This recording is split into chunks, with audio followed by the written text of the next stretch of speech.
আসসালামু আলাইকুম। জীবন চলার পথে আমরা নানা ধরনের অনাকাঙ্ক্ষিত ঘটনার মুখোমুখি হই, মানসিক চাপ বোধ করি। এই মানসিক চাপ তীব্র হলে আমাদের মধ্যে এক ধরনের অতি উত্তেজনা কাজ করে, ফলে দৈনন্দিন কাজে মনোযোগ দেওয়া কঠিন হয়ে পড়ে। এই সময়টিতে সাধারণত মস্তিষ্কের যৌক্তিক অঞ্চল নিষ্ক্রিয় থাকে। আমরা মস্তিষ্কের আবেগীয় অঞ্চল দ্বারা তাড়িত হয়ে সিদ্ধান্ত নিয়ে ফেলি, যা আমাদের বিপদ ও ভোগান্তির মাত্রাকে আরও বাড়িয়ে তুলতে পারে। কেউ কেউ আবার এমন সময়ে বোধ শক্তিহীন হয়ে যান, কর্মক্ষমতা হারিয়ে ফেলেন। অতি উত্তেজনা থেকে স্বাভাবিক মাত্রার উত্তেজনায় ফিরে আসা খুব গুরুত্বপূর্ণ, কেননা দীর্ঘ সময় আমরা এই উত্তেজনা বা বোধশক্তিহীনতার মধ্যে থাকলে তা মানসিক রোগে রূপ নিতে পারে। অনাকাঙ্ক্ষিত পরিস্থিতিতে অশান্ত মনকে শান্ত করে জীবন ও কাজের স্বাভাবিক গতিতে ফেরার একটি অন্যতম উপায় হলো আত্মমমতার চর্চা, অর্থাৎ কঠিন সময়ে বন্ধু হয়ে নিজের পাশে থাকা, নিজেকে মমতায় ভরিয়ে তোলা। 3টি ধাপে খুব সহজেই আমরা এই চর্চাগুলি করতে পারি। একটু থেমে যাই। কিছু ঘটার সাথে সাথেই সাময়িক উত্তেজনায় কোনো কিছু করা থেকে বিরত থাকব। অনুভূতি খেয়াল করব, শরীরের কোথায় কেমন লাগছে খেয়াল করব, যেমন বুক ধড়ফড় করছে কিনা, হাত পা কাঁপছে কিনা, মাথা, ঘাড় বা শরীরের আর কোথাও কোনো অস্বস্তি হচ্ছে কিনা। গভীর মনোযোগ দিয়ে খেয়াল করব। সাময়িক এই বিরতির মূল উদ্দেশ্য হলো মস্তিষ্কের যৌক্তিক ও সমস্যা সমাধানকারী অংশকে সক্রিয় হওয়ার জন্য সময় দেয়া। 2. অক্সিজেন ও পানি। কোনো কিছু ঘটার পর আমরা যখন অস্থির বা নিস্তেজ অনুভব করি, তখন আমাদের শরীরে অক্সিজেন ও পানির স্বল্পতা সৃষ্টি হয়। এসব মুহূর্তে তাই অনেকেরই ঠোঁট ও গলা শুকিয়ে যায়, দম বন্ধ হয়ে আসে। এ সময় পানি পান করে এবং গভীরভাবে অন্তত 3 থেকে 5 জোড়া শ্বাস প্রশ্বাস নিয়ে শরীরে অক্সিজেন ও পানির ঘাটতি পূরণ করা যায়।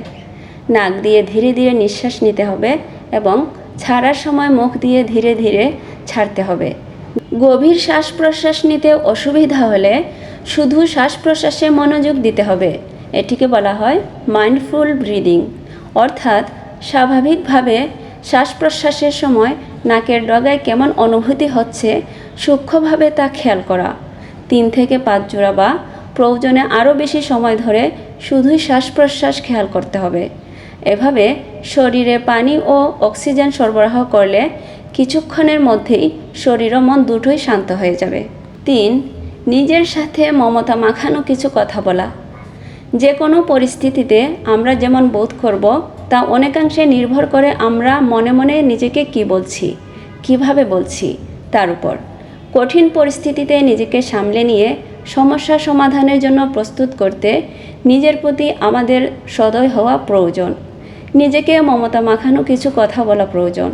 যুক্তরাষ্ট্রের টেক্সাস বিশ্ববিদ্যালয়ের অধ্যাপক ও মনোবিজ্ঞানী ক্রিস্টিন নেপ তার একাধিক গবেষণায় দেখেছেন, কঠিন পরিস্থিতিতে নিজের যত্ন নিয়ে নিজের প্রতি সদয় থেকে মমতাপূর্ণ কিছু কথা বললে সহজেই নিজের সাথে সংযোগ তৈরি করা যায়, আর সেই সাথে সমস্যা সমাধানের জন্য নিজেকে প্রস্তুত করা সহজ হয়ে যায়।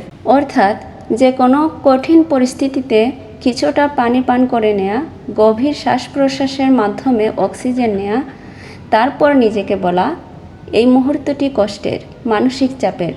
নিজেকে শান্ত রাখতে যে মমতা আমার দরকার তা আমি নিজেকে দিতে পারি।